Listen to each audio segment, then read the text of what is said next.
point comes when you enter the second protocol, which is the protocol of ascension. Prayers don't begin and end on earth. The altar is a place where spirit connect. It's a convergence point. When prayer begins and ends on earth, it means we have not built stamina in the spirit. When a man builds stamina, the next realm of prayer opens to him is the realm of ascension, where he prays out of his body, out of his room, into the heavens. I heard a story of Patricia Kings. She traveled to heaven one day, and a young prophet was ascended to Zion, and he saw her. And months later, they now had a prophetic conference, and they met. And the prophet saw her. The prophet thought she had died. The prophet, he thought it's only dead men that go there. No. It's not called the spirit of dead men made perfect. It's called the spirit of just men made perfect. The woman was on earth, but they met in heaven. And when they were talking in the prophetic conference, people thought they were talking about the meeting. They didn't know they were talking stories from another civilization.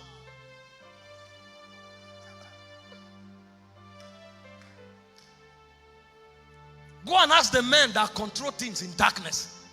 Some of them at night, they go and sleep in the coffin so that they can migrate to another dimension. It's only in Christendom we think it's a joke. When men began to pray or begins to pray, there is such a thing called ascendancy. If you don't ascend, your crisis will dominate you. Most of you here have flown in the plane. When the plane is on ground, you can see a huge mountain. Those who are on ground try to deal with mountain. That's a good realm of faith. Command the mountain to go. But there are certain men that don't bother about the mountain. Let me explain to you. When Moses wanted to cross the Red Sea, he had to part the Red Sea. When Elijah wanted to cross the Red Sea, he had to part the Red Sea. But when Jesus wanted to cross the Jordan, he didn't part it, he walked on it.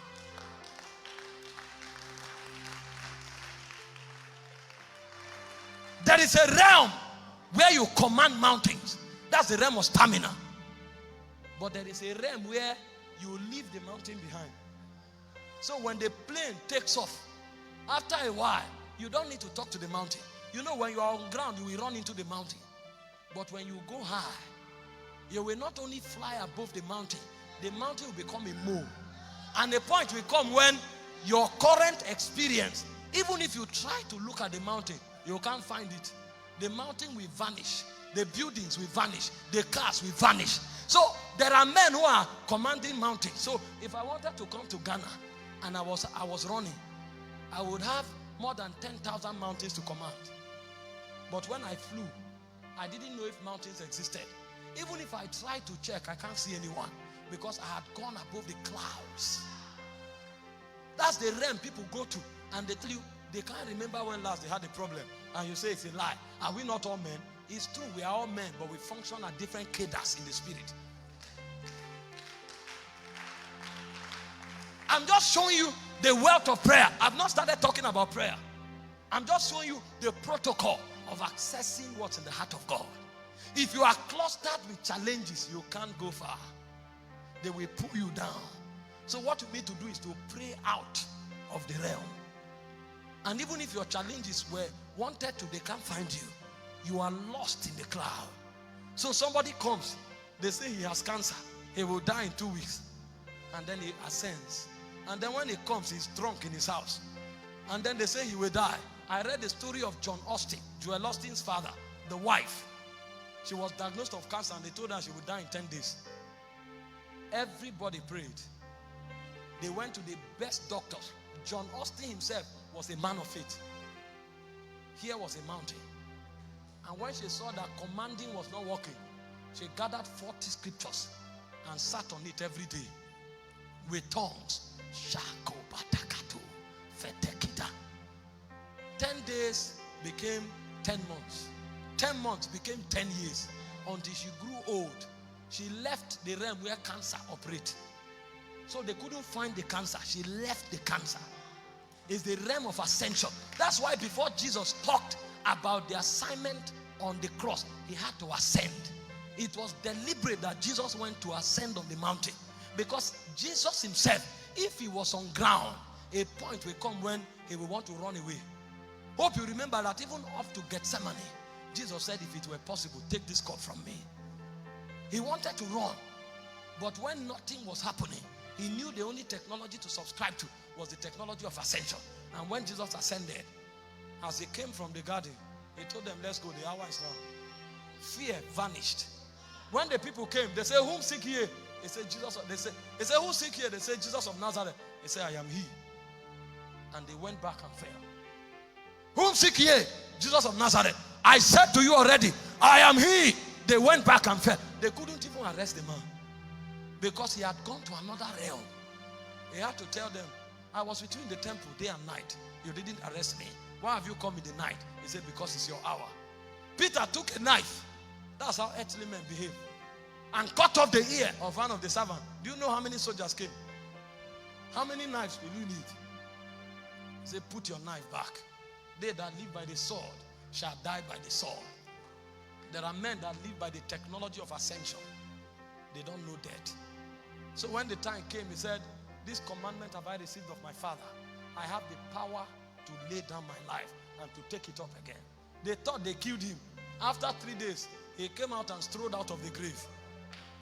Who do you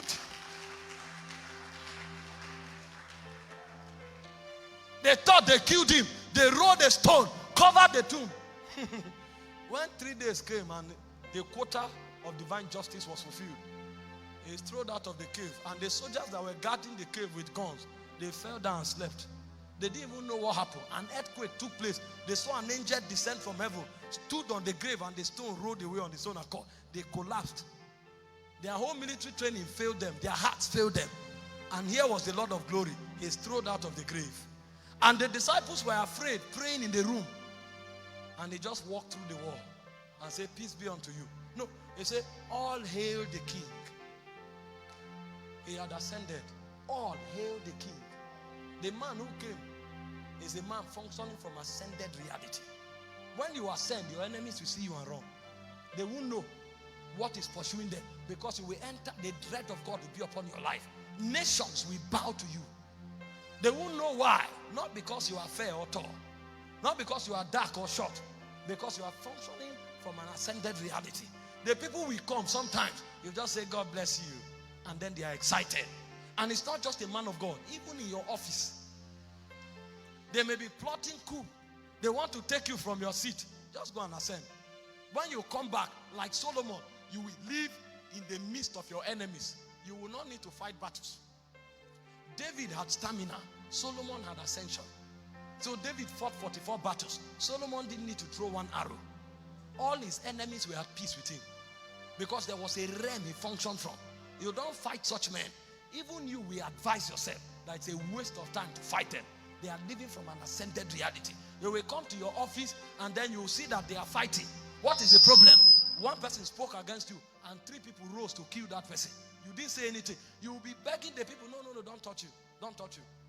Because you will be coming with so much glory that men will count it a great honor to serve you. In our world today, there is so much manipulation and witchcraft trying to trap people. It's because many are not ascended. When you ascend, men will leave their occupation and follow you. You will be the one telling them, no, God needs somebody in government, so go and serve Jesus there. Go and serve Jesus in the economy. And while they are there, they will be delighted that they are God's ambassador there. It will not be manipulation trying to cajole people to do something. When there is a project, people will run to support it. Because as far as they are concerned, they are working from heaven's embassy. But few have ascended. Very few. So we depend on charisma. We depend on earthly things. You must pay the price of ascension. If we will take over this world, then we must carry something that cannot be found in the world. If we must rule this world, then we must step into something that is not of this world. How did Moses conquer Egypt? It was by ascension. The Bible said he came to Horeb, the mountain of God. And God told him, I revealed myself to Abraham, Isaac, and Jacob as the El Shaddai. But to you, I'm revealing myself as Yahweh. The word is actually not Yahweh. The actual word is actually Yod He Vav He. But you see, the Jewish man can't pronounce it because of how sacred that name is. And if you study the word, the name Yod He Vav He is representative of the 4 dimensions of glory. The 4 beasts, the lion, the eagle, the ox, and the man. The first name, Yod, has the numerical value of 10. And what that name means, Yod, it means the power to establish and to end a civilization. That's why when God wanted to create the world in Genesis chapter 1, God said 10 times. Because the number 10 is the number of wholeness. That's the code of creation. And when God wanted to end Egypt, he needed that code of 10. So Moses brought 10 plagues on Egypt. You either start a civilization or end a civilization. So in the name alone, there was power to birth a civilization. Our assets are not timely. Our assets are not earthly. They are heavenly. But we must pay the price of ascension. Thank God for gifted men. We pray for the sick, they are healed. We give people direction by the prophetic anointing. We mentor people into greatness. But the best thing you can do for yourself is to carve a niche in the presence. You must learn how to tarry there and build stamina. And not just stamina. You must know how to pray out of your bedroom to where legislations are made.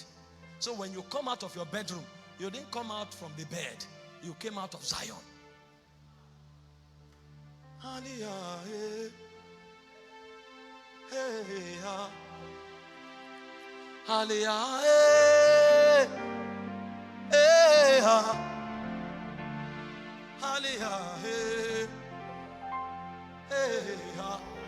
No Christian is permitted to be disadvantaged, because by the instrument of prayer alone, you can step into your greatest advantage in time.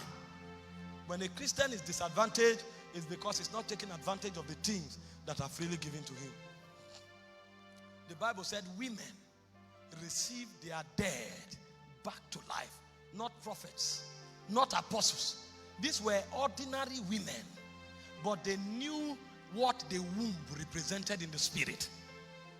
So even when their beloved die, they sit on them like the hen incubates the egg, and they stay there, breathe upon their children until they return. Power in the realm of God. The technology of ascension. Every spiritual man can fly in the spirit, but many have not found their wings. Many have not found it because they've not come to the mountain. Many times they tried, but before they began to journey, they stopped. And most times we stop too early. So when we come with crisis, God is asking, do you not know that you are ordained a king and a priest? And do you not know that where the word of the king is, there is power? Who can say unto him, what doest thou? How come sickness is saying unto you, what doest thou? How come the demons are saying unto you, what doest thou? Knowest not thou that thou were made a king? We've not ascended. We've not ascended. We've not ascended. Our stature is not necessarily in our number. Our stature is in the places we can travel to and the weapons we can wield in the spirit. 3 men can take over Ghana from ascended ground. Thank God for doctrine.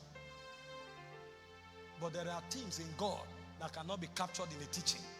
Men must travel. When John went there, he wanted to write what the 7 voices told him. He said, seal it. This one can't be taught. It can only be experienced. Anybody who wants to hear the voice of the 7 thunder should come to this mountain. Men are not taught these labors in the spirit. It is when we leave this world that we will discover the vast wealth that God made available to us in heaven that we never came to carry. That's when you will discover that church is not just a place of religious worship. Church is actually a portal where you come to access things that are eternal.